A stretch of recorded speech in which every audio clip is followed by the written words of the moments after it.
दोस्तों नमस्कार, मैं हलेश कुमार आपका स्वागत करता हूं एकलव्य ई पाठशाला में।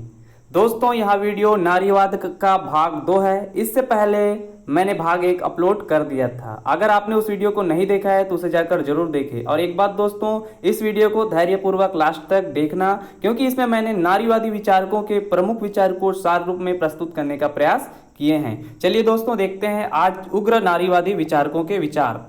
उग्र नारीवादी विचारक सामाजिक जीवन और आर्थिक जीवन में जो महिलाओं के साथ भेदभाव होता है उसका मूल कारण परिवार वाणिज्य क्षेत्र में व्याप्त भेदभाव को मानता है। उग्र नारीवादी विचारकों ने इस भेदभाव को निम्न प्रकार से प्रस्तुत करने का प्रयास किया है, जिसमें पहला है पितृसत्ता, दूसरा है सेक्स एवं जेंडर का घालमेल, तीसरा है घरेलू कार्यों के मूल्यांकन पर बल नहीं, चौथा है राजनीति को केवल सार्वजनिक जीवन तक सीमित करना। इनका जो व्याख्या डिटेल है वो आगे इसी वीडियो में देखेंगे, तो आप आगे बने रहिएगा, लास्ट तक इस वीडियो को देखिएगा और जाकर इस चैनल को सब्सक्राइब कीजिएगा। उग्र नारीवादी विचारकों ने सार्वजनिक जीवन में महिलाओं की जो अधीनता व शोषण का जो मूल कारण है उसको ढूंढ निकाला है। उनके अनुसार सार्वजनिक व निजी जीवन के मध्य जो विभाजन है वो महिलाओं के शोषण का मूल कारण है। इसीलिए अरस्तु ने पारिवारिक जीवन को निजी व गैर राजनीतिक क्षेत्र माना है। अरस्तु जैसे विचारक मानते हैं कि जो पारिवारिक जीवन है वो निजी व गैर राजनीतिक क्षेत्र है। नारीवादियों के अनुसार राजनीति प्रत्येक क्षेत्र में विद्यमान रहती है जहां पर हमेशा संघर्ष होता रहता है।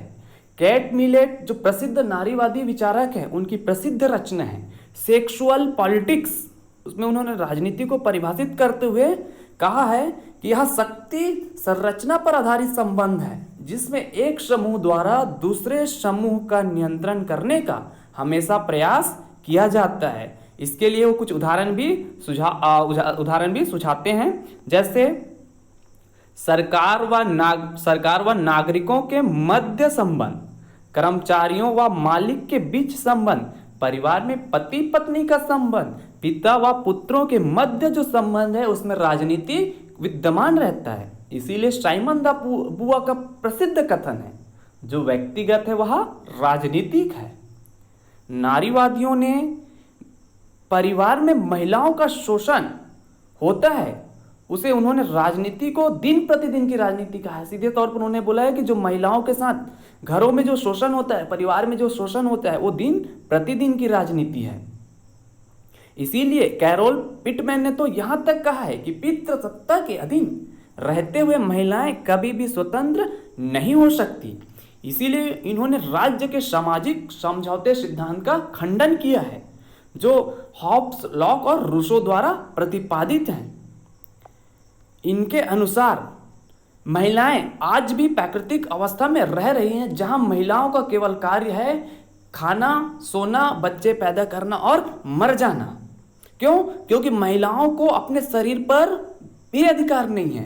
कैरोल पिटमैन कहते हैं कि जो महिलाओं को हम चयन की स्वतंत्रता प्रदान करते हैं वो निरर्थक है। क्यों? क्योंकि महिलाओं को अपने शरीर पर भी अधिकार नहीं है। इसके लिए कैरोल पिटमैन तर्क देते हैं कि महिलाओं को जब स्वतंत्रता प्राप्त होगी, जैसे बच्चे पैदा करने की स्वतंत्रता, अपनी इच्छा अनुसार मां बनने की स्वतंत्रता, विवाह की स्वतंत्रता, अपनी इच्छा पूर्वक विवाह करने की स्वतंत्रता की, जब उनको लगे कि मेरा शारीरिक और मानसिक रूप से तैयार हो चुका हूं कि मैं विवाह कर सकता हूं, तब जाकर वो विवाह करे। और इस प्रकार का निर्णय लेने का अधिकार जब महिलाओं को प्राप्त होगी, तभी हम महिलाओं की स्वतंत्रता और उनको जो चयन का सिद्धांत दे रहे हैं उनको सार्थक समझेंगे। तीसरा बोलते हैं गर्भपात का अधिकार।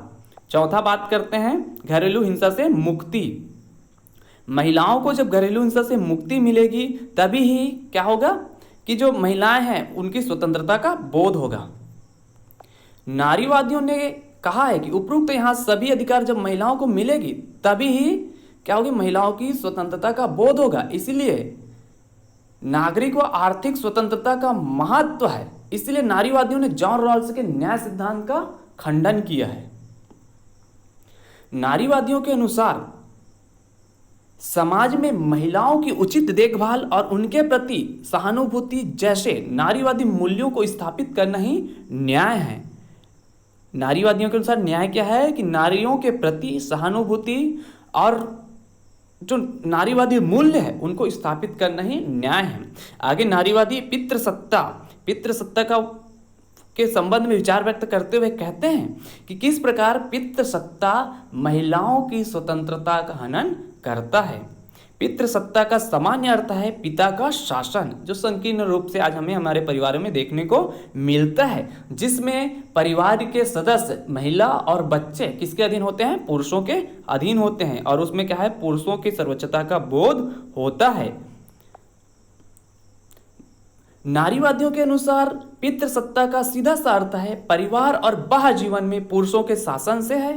प्रसिद्ध नारीवादी विचारक कैट मिलेट ने पितृसत्ता संस्था व्यवस्था को ऐसे संस्थात्मक सोपानिक व्यवस्था के रूप में प्रस्तुत किया है जिसमें आधी महिलाओं के ऊपर आधे पुरुषों का नियंत्रण होता है। इसीलिए कल्याणकारी राज्य को कैट मिलेट ने क्या कहा है? कल्याणकारी राज्य को पितृसत्तात्मक राज्य कहा है।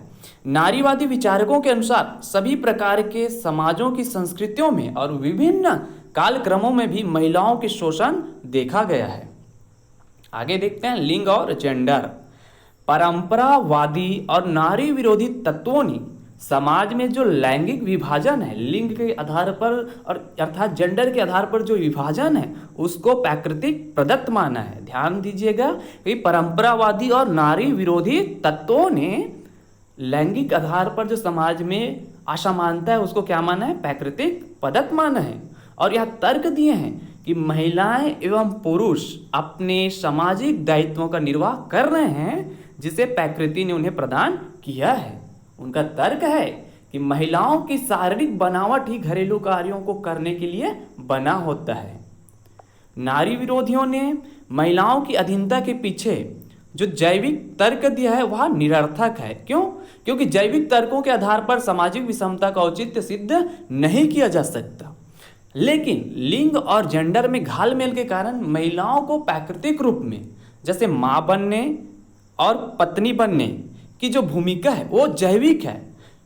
एक उदाहरण से समझते हैं कि बच्चों का पालन पोषण करना सांस्कृतिक है, जैविक नहीं। ध्यान दीजिएगा, बच्चों का पालन पोषण करना क्या है? सांस्कृतिक है, जैविक नहीं। लेकिन एक महिला का माँ बनना या मातृत्व धारण करना क्या है? जैविक है। तो लेकिन इस आधार पे आप ये नहीं कह सकते कि महिलाओं को घर तक हम सीमित कर दें कि तुम बच्चों का पालन पोषण करो। अगर हम महिलाओं को घर तक सीमित कर देते हैं कि आप बच्चों का देखभाल करो, पालन पोषण करो, तो क्या हो जाता है? पितृसत्ता के प्रभाव में आ जाता है। इसीलिए एक उग्र नारीवादी विचारक ने तो यहाँ तक कह दिया कि घर जो है वो क्या है? महिलाओं के लिए एक आरामदायक प्रताड़ना शिविर है। घर महिलाओं के लिए आरामदायक प्रताड़ना शिविर है। वहीं पर अन्य एक नारीवादी विचारक है मैकिनोन, वो कहते हैं कि पुरुषों का प्रभुत्व महिलाओं के ऊपर सभी जगह है, चाहे वे घर हो, बिस्तर हो, रोजगार हो, सड़क हो या महिलाओं का पूरा जीवन हो, उस पर पुरुषों का प्रभुत्व है। इसीलिए साइमन द बुआ जो एक स्वयं महिला थी, उनका प्रसिद्ध कथन है कि महिलाएं पैदा नहीं होती बल्कि बनाई जाती है। आगे देखते हैं समाजवादी नारीवादी विचारकों के विचार। 20वीं सदी के मध्य से समाजवादी नारीवादी विचारधारा प्रभावी रूप से दिखाई पड़ती है। यह विचारधारा उदारवादी नारीवादी विचारधारा के विपरीत है। समाजवादी नारीवादियों ने महिला को केवल राजनीतिक और वैधानिक रूप में समानता देने का समर्थन नहीं किया, अपितु लिंग के मध्य असमान भेदभाव को परिवर्तित कर महिलाओं को या महिलाओं की स्थिति को समाज में बेहतर करने का प्रयास किया है। नारीवादियों के अनुसार महिलाओं के द्वारा जो घरेलू कार्यों को पूरा करते हैं उससे ही पुरुषों को क्या हो जाती है?